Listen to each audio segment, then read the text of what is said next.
Welcome back to Revit Basics.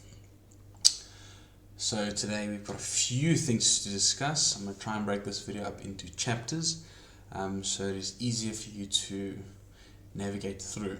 Okay. So our first topic of discussion is walls. Alright. Okay. So under your architecture tab you can find walls. Hopefully you already know how to draw them.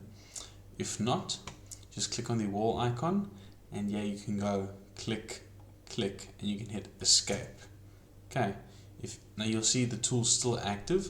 If you hit escape again, it'll deactivate. Okay. Now if you select the wall, you can see the wall type. If you want to pick a different type of wall, you can click on the drop down and you can pick a wall from the selection. Okay.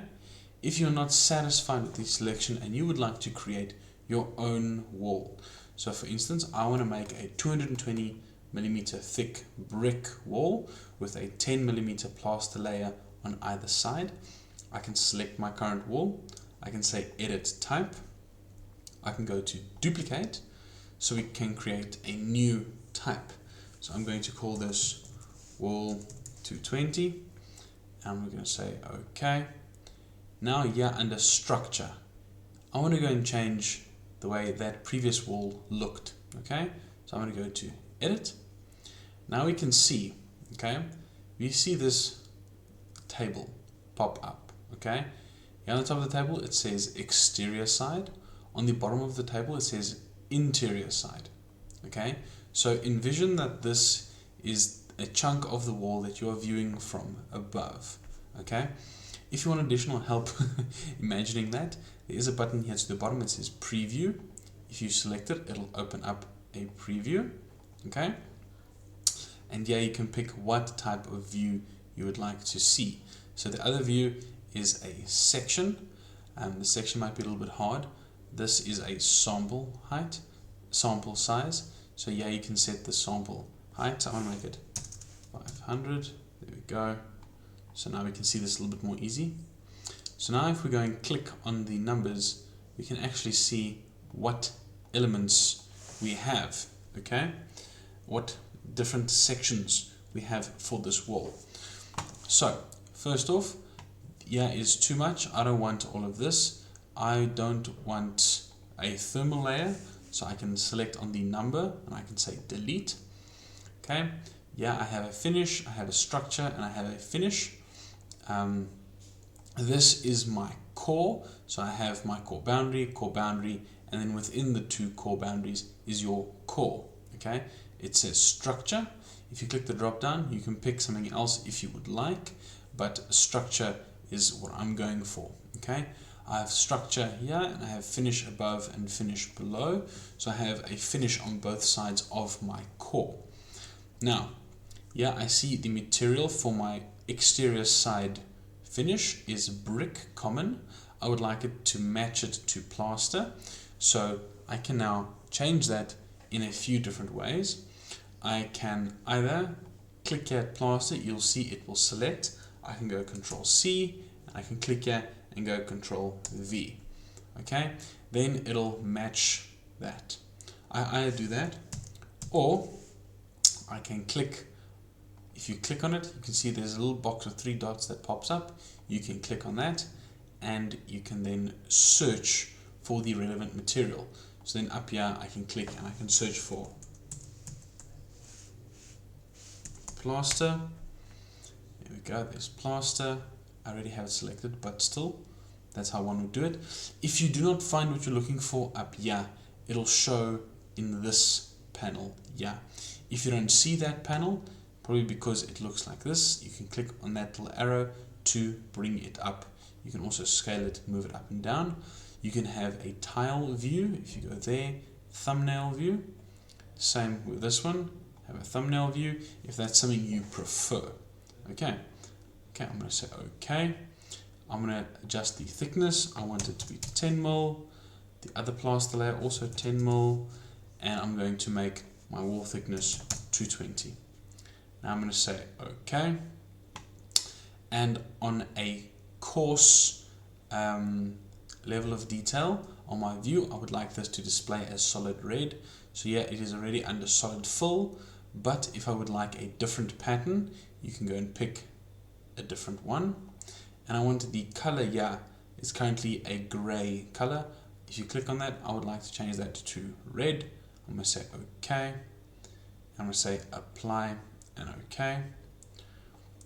So I mentioned the coarse level of detail.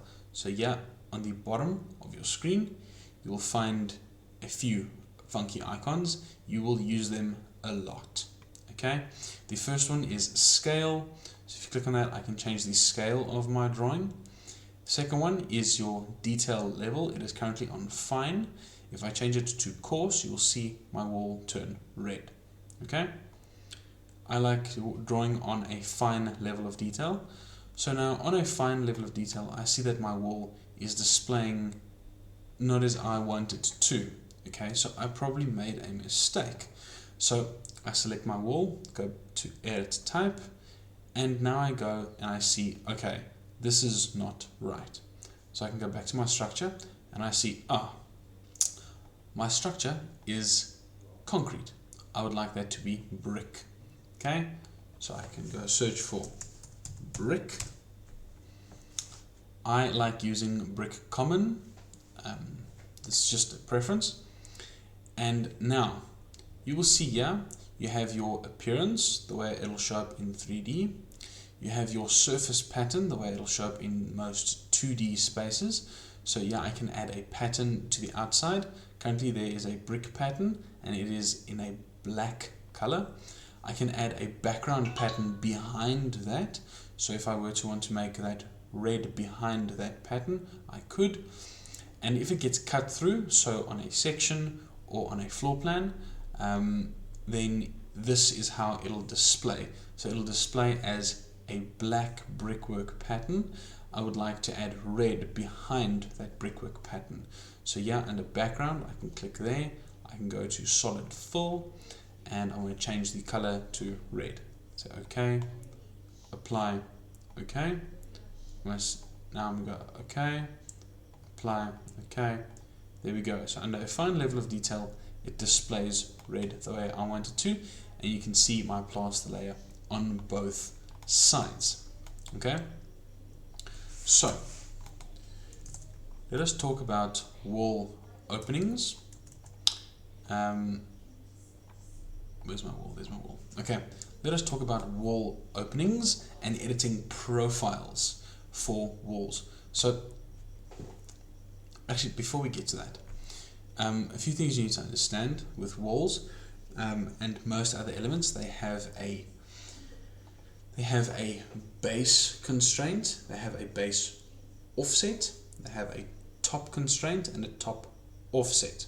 Okay, so for this wall, you will see here on the left under your properties panel, our base constraint is level 0, our base offset is 0, our top constraint is unconnected, and the unconnected height is 8 meters. I would like to constrain this to level 1. Okay, so if you're not sure where level 1 is and how high up it is, you can see that in a few different ways. You can go to elevations, or you can create a section. So you can either double click on elevation or create a section. I'm going to create a section real quick. So I'm going to draw a section. If you're not sure where I just found that, yeah, in this top bar, yeah, next to the little house. If you click the house, it takes you to a 3D view. That is your section. Or you can go to view, and you can go, yeah, to section. Okay. Now I'm going to click on my section line, right click, and say go to view. There we go. There is level 1. That is the level above. Okay. It is currently at 4 meters. I would like it to be at 3 meters personally. Okay. So I'm going to select the level and click on the height and make that 3000 and hit enter. Okay. Now, if I select my wall, I can now see we still have the exact same top constraint. If you see here under unconnected, if you click on it, okay, there is a little drop down that you can select. I want to click there up to level 1. There we go. So if we go into 3D, that is our wall. If this is not displaying the way you thought it might display, just check here next to your level of detail. Next to that, you have your visual style.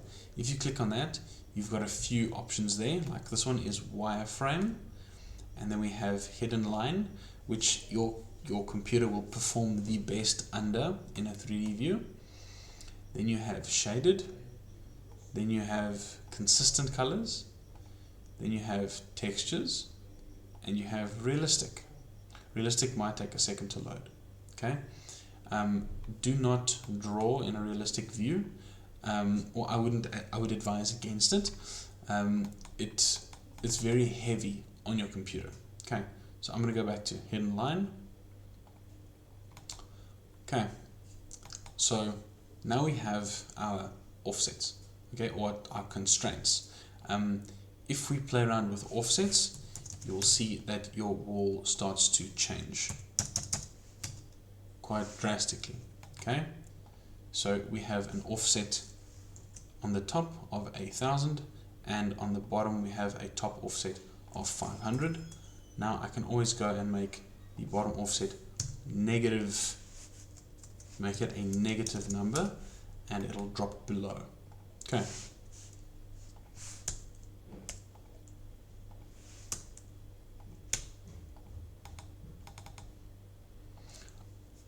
Alright, now for openings and editing profiles. So if you want to add in an opening, if it is for a like a window opening, excuse me, if it is for like a window opening or just like an opening, okay, or it is a opening like an arched opening for a walkway, you can do it in a few different ways. One of the ways is to select the wall and come here to edit profile. Then you'll see your wall turns into pink outlines. Okay, this is the outer boundary of your wall. So this cube in 3D is very handy. So you can click on a face and it'll take you flat up against that face. Okay, so now I can go and I can turn my I joke to my students, we can turn it into Swiss cheese, and we can cut holes into it.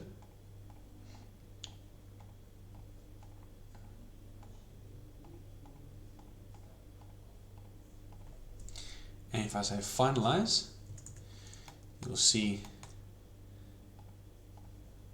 that we have now turned my wall into Swiss cheese.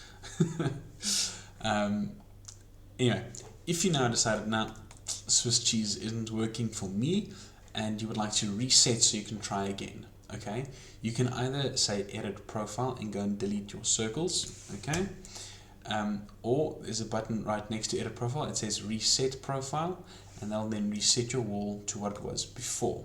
Okay, if we go back into edit profile, now I can use some of these tools above and I can actually go and I can draw a rectangle. Okay,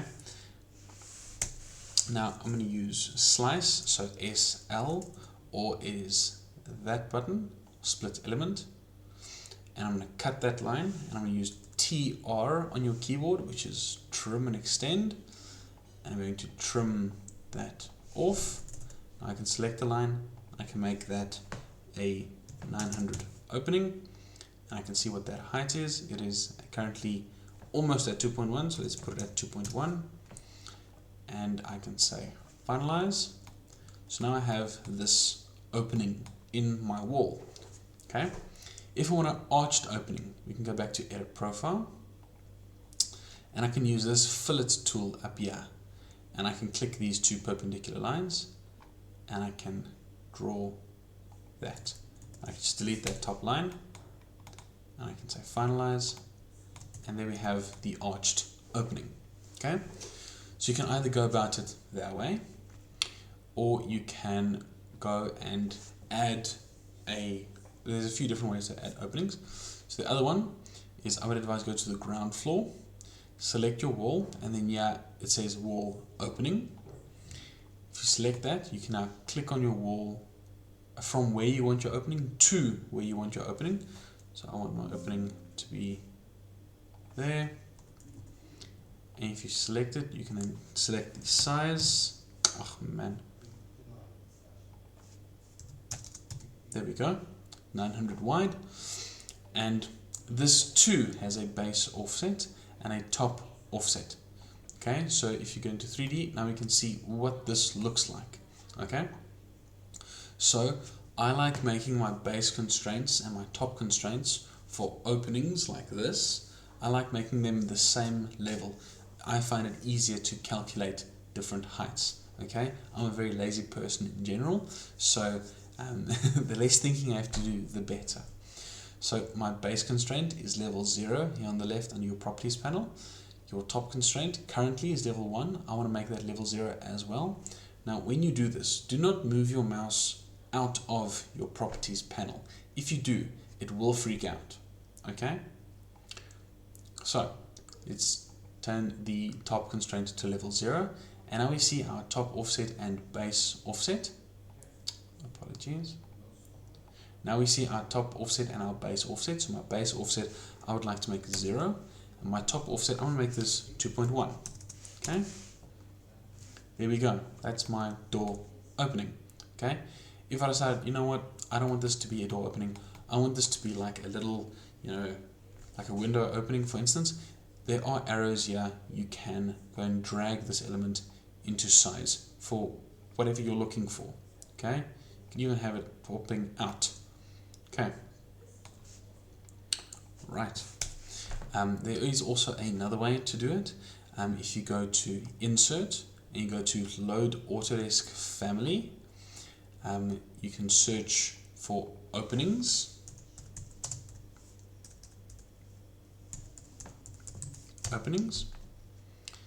And then you'll find a few different types of openings.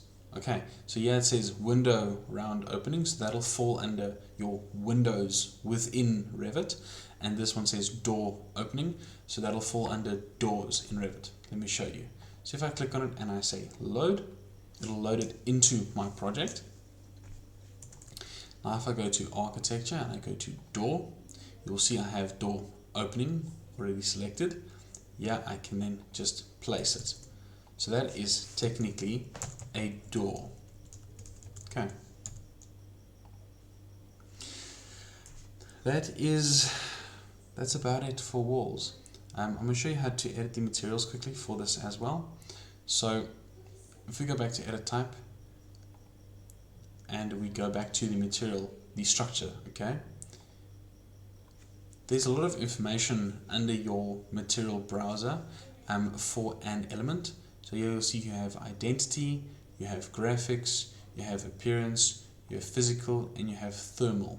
Okay, I want you to go and have a look at these different tabs and play around with what they have to offer. So with identity, I wouldn't play around with that too much. This comes in a lot with making schedules, keynote schedules, and different types of annotations. So I would leave this be for the most part. Under graphics, you can go and make this absolutely what you want. See what you can get up to. The appearance, you can go and change this image to, I don't know, candy floss if you would like. And then you have physical. Just open up these tabs. Here we have the density of this material, and we have the thermal attributes as well.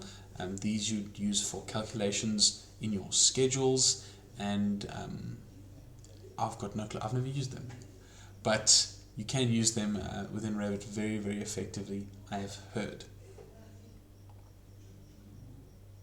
Thank you.